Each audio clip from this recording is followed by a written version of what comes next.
Assalamualaikum warahmatullahi wabarakatuh.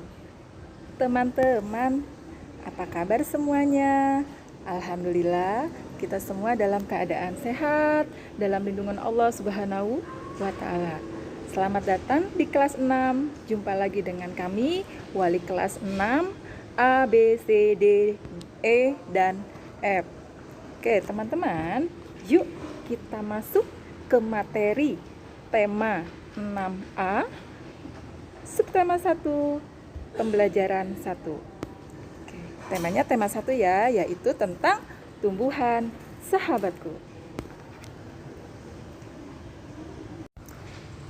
Oke teman-teman, tujuan pembelajaran kita hari ini yang pertama, menemukan dan mengembangkan ide pokok dari laporan pengamatan. Kemudian yang kedua adalah menemukan ide pokok dan mengembangkannya dengan menggunakan bahasa sendiri. Oke teman-teman, mari kita cari tahu apa sih yang kalian ketahui tentang tumbuhan yang ada di layar ini. Ya benar, ini adalah tumbuhan padi. Terus yang di bawahnya itu tumbuhan masih kecil ya, seperti bonsai kayak gitu. Ya, itu apa sih manfaatnya dalam kehidupan kita sehari-hari? Oke, yuk kita cari tahu. Oke teman-teman, kita amati gambar berikut ya. Ini ada sebuah perkebunan, jenis-jenis pekerjaan ya, yang hidupnya di dataran tinggi. Ada seorang petani kebun sedang menyemprotkan sesuatu di tanaman. Kenapa? Untuk mencegah adanya hama dan untuk menjaga tumbuhan biar subur, tumbuh sehat. Nah, yang di belakangnya itu ada juga seorang ibu yang sedang memberi makan kelinci. Dari mana tuh? Oh iya Bu, itu ada wortel. Makanan kelinci adalah wortel ya. Kemudian di bawahnya pohon itu ada tumbuhan. Nah, anak-anak bisa bermain dengan leluasa karena di dalam tumbuhan itu ada oksigennya.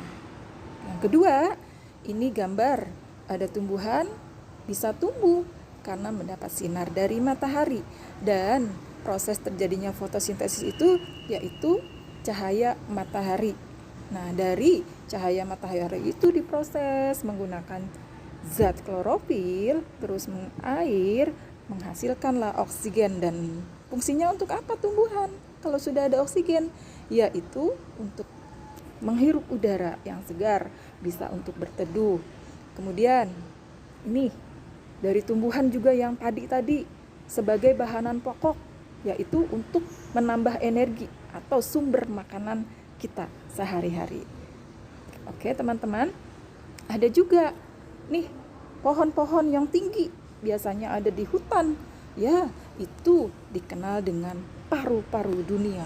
Artinya paru-paru ya ini oksigen ya, menghirup udara dan mengeluarkannya yang kotor. Oke teman-teman, oh ada juga untuk hewan manfaatnya. Apa? Untuk dia makan dari tumbuhan. Kucing ini contohnya kucing. Kucing bisa makan dari tumbuhan itu juga, atau bisa dia hidup, bisa berteduh, bisa bermain. Ya teman-teman, sekarang Ibu akan menjelaskan tentang bagaimana sih jagung berkembang biak. Oke, jagung merupakan salah satu tanaman yang dijadikan bahan makanan pokok di berbagai negara. Salah satunya di Indonesia. Oke, penduduk Pulau Madura menjadikan jagung sebagai makanan pokoknya. Jagung merupakan salah satu tanaman penghasil karbohidrat yang sangat diperlukan oleh tubuh kita. Oke. Kita lanjut. seorang petani jagung memulai pembiakan tanamannya dengan menanam biji jagung. Setelah 3 sampai 4 hari, bakal tanaman akan muncul di permukaan tanah. Tanaman jagung akan terus tumbuh menjadi besar 3 hingga 3,5 bulan lamanya buah jagung dapat dipanen oleh petani. Kemudian buah jagung itu berbentuk seperti tongkol pada mulanya berupa sekuntum bunga. Oke teman-teman. Kemudian bunga jagung memiliki helai-helai rambut halus pada bagian ujungnya. Pada helai rambut tersebut terdapat tepung sari. Nah, tepung sari akan terbang terbawa angin ketika angin itu tertiup atau bertiup. Nah, tepung sari yang terbawa angin sebagian akan jatuh di kepala putik yang terletak di bagian bawah bunga pada pohon jagung yang lain. Ketika tumbuh, ketika itulah terjadi pembuahan. Oke.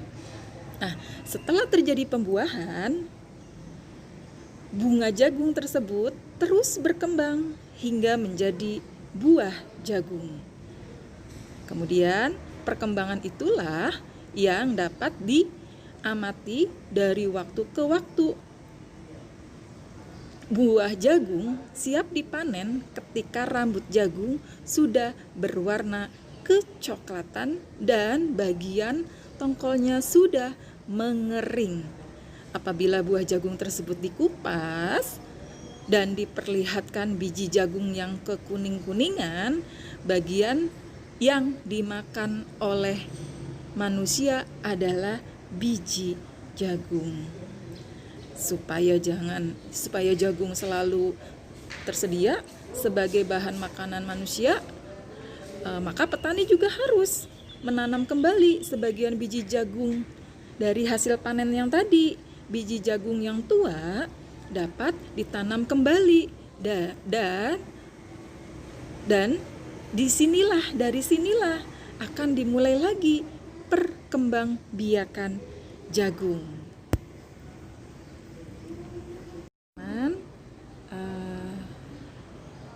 Di sini Ibu sudah menyampaikan materi tentang perkembangbiakan jagung. Kemudian juga Ibu mencontohkan sumber makanan lain seperti tumbuhan padi, terus wortel atau apapun. Jadi Ibu sebagian kecil sudah menjelaskan nih manfaat tumbuhan untuk kita, untuk makhluk hidup.